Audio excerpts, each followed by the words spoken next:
don't know, man. I'm having a ball in New York City. You like coming to New York? I love New York. What do you do in New York? When I'm here, I stay at the Peninsula. I think that's the best hotel in the world. I stay there. Only in New York do I stay. Anywhere else in the world I don't stay, but only in New York. Why is it around certain stuff that you like to go? Or? No, I'm a New Yorker and I just want to be here. Yeah. The vibe is so energetic, man. Every time you turn your head, you get whiplash because everybody's beautiful. Yeah, they are. Yeah. What do you do during the day? Do you cruise around? And do you go I go to my pigeon coop. You go to your pigeon coop? During the day, yeah. Yeah. Where's that exactly up in? I have one in Harlem. I have one in Brooklyn, New York. I have one in New Jersey. All the places that I frequent, I have a pigeon coop. How many pigeons do you have in total now? In total? Yeah. I have around, oh man. Like hundreds, like thousands? Yeah, I probably have around 4,000, 3,000 birds. And what is your time like with your pigeons? It's awesome. You have to experience, just to be able to control 1,000 birds, to have them fly when you want to, come down when you want, then they can fly for 2 hours. You have a dropper. You have him trained, you throw the drop up, he's not necessarily a good flyer, because that's why he drops. He don't, he falls back in the coop, and you see 300, 1,000 birds just come down. Wow. Right. And it's flying. They be tumbling as one, they fly right in the coop, boom. Yeah, and how do you know that the pigeons, when they go up, how do you know that they're going to come back to you? Well, in the beginning, there's always a chance. You go through the proverbial feeding them, putting them in a cage, and just... they know that that's home, then to come back to you like to hope that they figure that out. Not all the birds figure that out, that we love them and we don't want them to leave. We're going to give them everything we can. We're going to kill somebody if they threaten them. Yeah. But they say, we don't want to be here. We miss our girlfriend. Yeah. And they leave. And sometimes I was taught by older Puerto Rican men, don't get attached to these, bro. I was a little baby, said, don't get attached to these, because this will ruin your life if you get too attached. And I remember one of my birds, I had a bunch of birds, but when I let this bird, I had it like in for 7 months. I had it, and I'm the kind of guy, I get a bird and let it out in 10 minutes. But I had this bird there, and somebody said it was someone else. I even plucked it. The wings grew back. So it couldn't fly away from you? Yeah, and I left it around the coop, I got familiar with the atmosphere, and when I let him out, the wings grew back. I let him out, he didn't even touch the roof. He just, boom. Just took off. Yeah, and I was devastated. Everybody said, I told you should have told him. I told you. Why you let him? I told you should have bred. I told you. Yeah, you should have listened. Yeah, I should have. You know, I have to tell you, the very first time I met Mike Tyson, you'll never remember this, back in '98 at the MTV Video Music Awards. They had a party right over here at Bryant Park. And I was online at the buffet, and I turned around and whack, I smack right into somebody. And I turn around, and there's you.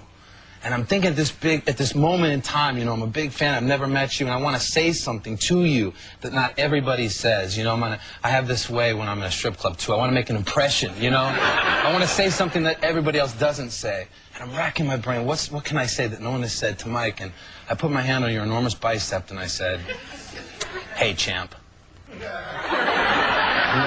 Now, where are we at? Is that the stupidest thing? No, we were right here in New York. Now, listen. I'm an idiot. If I was in Los Angeles, by Hollywood and Vine, I might have given you a knuckle sandwich. Yeah. Right. Since we're in New York. But people are probably very intimidated to come up to you. When people meet you in public, what is their perception? Are they timid to come up to you? Depends on who meets me. What if it's just somebody when you're at a restaurant, they want to come up and maybe get an autograph or say hi or something? Yeah, they come in volumes. When they come in, sometimes massive people. I enjoy it sometimes. Sometimes if I see a young lady I may like, I say, wow, I may get some attention. Yeah, come on, I'm a nice guy. Wow, he's a nice guy. He really likes his fans. Then they go up there, bang, I got him. Yeah, that's it. You gotta use it for you gotta use it for the advantages sometimes. Not everybody is everybody has the great rap verb ability, the ability to talk people into their arms. I'm not one of those persons. No. Do you get shy if an attractive woman comes up to you? If she's aggressive, yeah. What do? You send her back down? What if you think she's very attractive and like to get to know her? Oh no, I've done a lot of things in different situations. Yeah. What's like the craziest thing you ever did? I don't know. I don't know which one.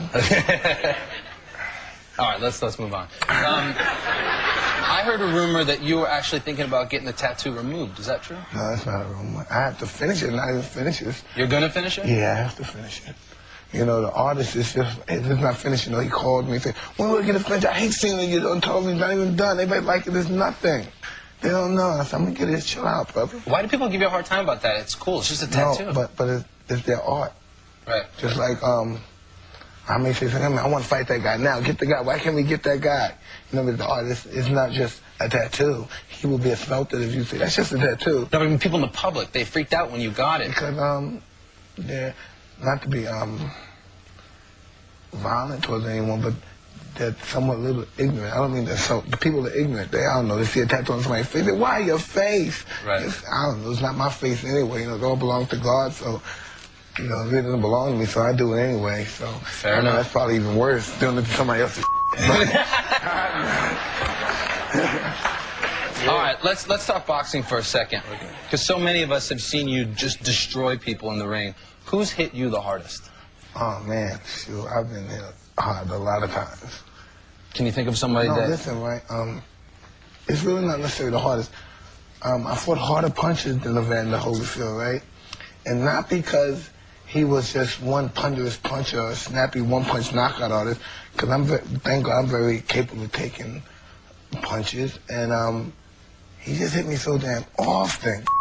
Damn. It's just, unrelentless. I said totally different than a big boom, boom, and then a boom, boom, boom, boom.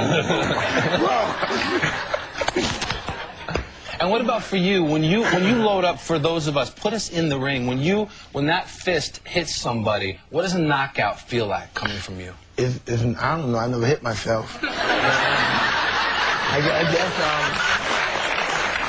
I don't know. It has an equivalent to maybe a great home run hit, right, or great golf, because you don't feel it. And that's the one I go, you just don't feel it. And do you know right away when you hit somebody when it's one of those Not necessarily, because sometimes you hit a guy, just flush and go boom, and he doesn't go nowhere. And sometimes you tap a guy, you hit him on top of the head or something. It depends on the individual at a particular area he's vulnerable at. Some people just have like Jerry Cooney, for instance, was a weird guy.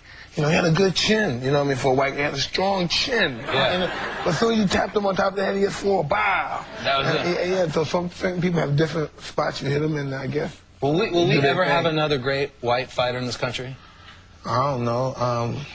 It all comes down to dedication and consistency. They have to want it, I'm sure. If there ever was one, there could always be another one. It's all about the one. Listen, the Jewish guys don't have to fight no more. Most of the Irish guys, they like to fight, but they don't have to fight no more. Right. You know, that's just not the circumstances. Now, the Latino fighters are astonishing.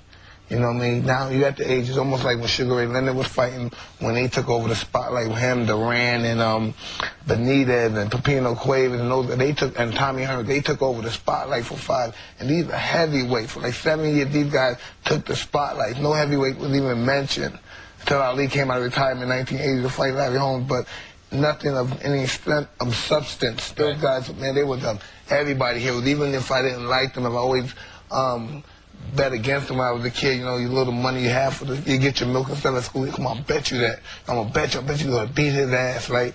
And even when they lost, I still respected them. Like, you know, you just loved them, but you just, you know, it's become a part of your life. And that's what greatness is. Like guys that could, their lives transcend to someone else, you know? Right. If you could fight anybody in the history of boxing for one night, who would you like to step in the ring with? I don't know, man.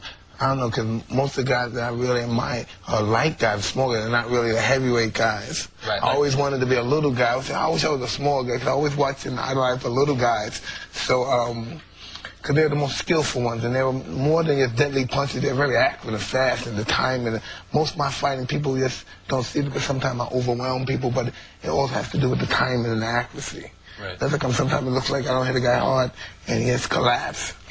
Because it's just, that's the game, that's the art. When you make a guy make a mistake and you see it, and if a guy gives you a second, that's like an hour in boxing. You gotta go like this, boom. That's it. Ain't that something? Oh, it's incredible. It is incredible. We're gonna take a quick break. More with Mike Tyson right after this.